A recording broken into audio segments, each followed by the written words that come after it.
Hi, it's Chris. I hope you are all well today. As a bicycle mechanic, you are removing and installing pedals on a daily basis. So it is quite important that you actually have the right tool to do it. Why am I saying the right tool? Let me tell you a bit more about that one. Unior's pedal wrench is made from hardened and tempered special tool steel and is chrome-plated to comply with EN 12540. It features a ergonomic, heavy-duty, two-component handle. Unior's pedal wrench is thin enough to be installed on any pedal axles. It features a long shaft, making installation and removal of the toughest pedals easy.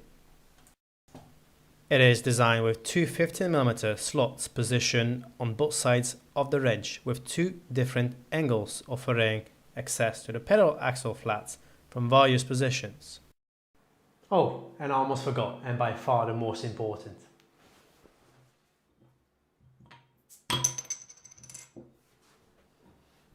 Cheers, and I'll see you next time.